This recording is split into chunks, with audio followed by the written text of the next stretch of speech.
बहुजन क्रांति का नारा है कि शेरनी की नस्ल कभी सियार पैदा नहीं करती और बहुजन की माँ कभी गद्दार पैदा नहीं करती। जेल चले जाएंगे, लाठियां खा लेंगे, पुलिस की गोलियां खा लेंगे, पुलिस के लगे हुए झूठे मुकदमे झेल लेंगे, लेकिन बाबा साहब का अपमान नहीं सहेंगे। नमस्कार दोस्तों, मैं पवन पेरियार और आप देख रहे हैं पीएल बहुजन आवाज। बने रहिए मेरे साथ बहुजन समाज से जुड़ी हुई खबरें पाने के लिए। साथियों, आज मैं फिर से हाजिर हुआ हूँ आपके समक्ष एक ऐसी घटना लेकर जो बाबा साहब की प्रतिमा से संबंधित है। जो विपक्ष गठबंधन कर रहा है, इस पर बीजेपी के कुछ नेता ट्वीट कर रहे हैं, वो मैं आपको बताऊंगा।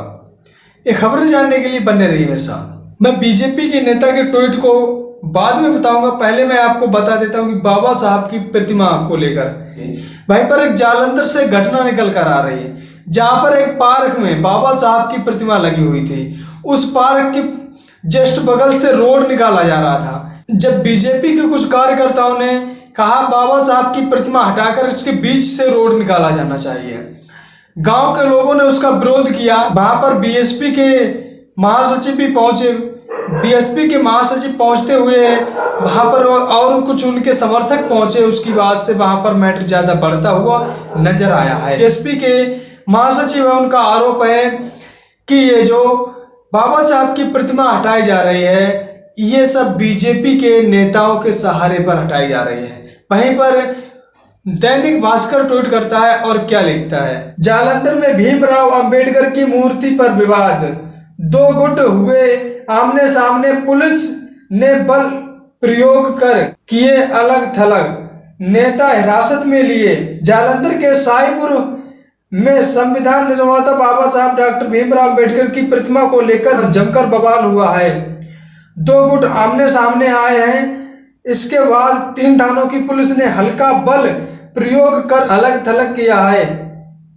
इस मामले के मौके पर मौजूद बहुजन समाज पार्टी के महासचिव व जालंधर के प्रभारी बलविंदर समेत कुछ अन्य कार्यकर्ताओं को हिरासत में भी लिया गया है। बहुजन समाज पार्टी से महासचिव और प्रभारी हैं बलविंदर सिंह, उनका विरोध करने पर उन्हें हिरासत में लिया। आप ये अपनी स्क्रीन पर तस्वीरें देख सकते हैं। ये कोई साधारण तस्वीरें नहीं है, ये अपने स्वाभिमान और सम्मान के लिए लड़ने के लिए बाबा साहब की प्रतिमा को वहां पर फिर से दोबारा से स्थापित करने के लिए। आप सोचिए, आंदोलनकारियों की इतनी भीड़ नहीं होती है, उससे ज्यादा तो पुलिस कर्मियों की भीड़ लगा दी जाती है। अगर पुलिस कर्मियों की वजह उस मैटर पर एक्शन लिया जाए तो ना तो इतनी दिक्कत पुलिस वालों को हो और ना ही सरकार को, ना ही उस जनता को हो जिस जनता पर पुलिस बेरहमी से लाठियां चलाती है। आप अपनी स्क्रीन पर तस्वीरें देख सकते हैं। अब मैं आपको लेकर चलता हूं, जो विपक्षी दलों का गठबंधन हुआ था।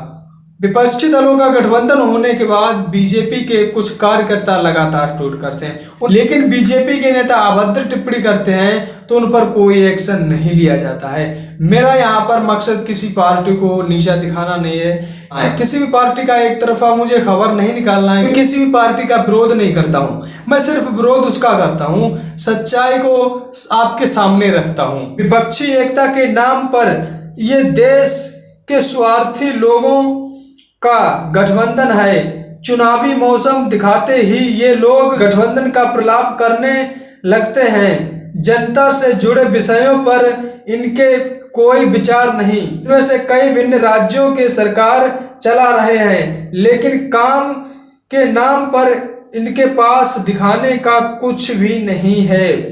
जनता के विषयों से ध्यान भटकाने के लिए ये स्वार्थियों का गठबंधन किया जा रहा है। आप सोचिए, अन्य पार्टियों के पास कोई अपना मुद्दा दिखाने के लिए नहीं है, लेकिन बीजेपी के तो पास बहुत से मुद्दे हो गए हैं दिखाने के लिए। वो मैं आपको मुद्दे बताऊंगा।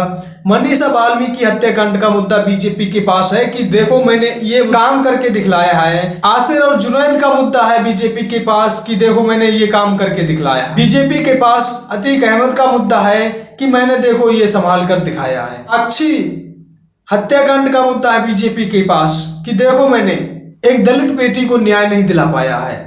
तमाम ऐसे बीजेपी के पास मुद्दे हैं जहां पर मोदी जी कहते हैं बेटी बचाओ बेटी पढ़ाओ। पत्रकार, बड़े बड़े पत्रकार हैं, वो खबरें ये नहीं दिखाएंगे। क्यों नहीं दिखाएंगे? क्योंकि उन्हें जो सरकार के सहारे पर चलने वाले पत्रकार हैं वो जमीनी स्तर की खबरें नहीं दिखाएंगे।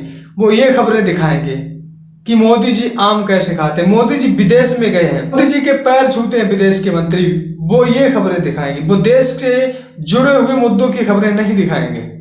खैर, इस खबर पर आपकी क्या प्रतिक्रिया है?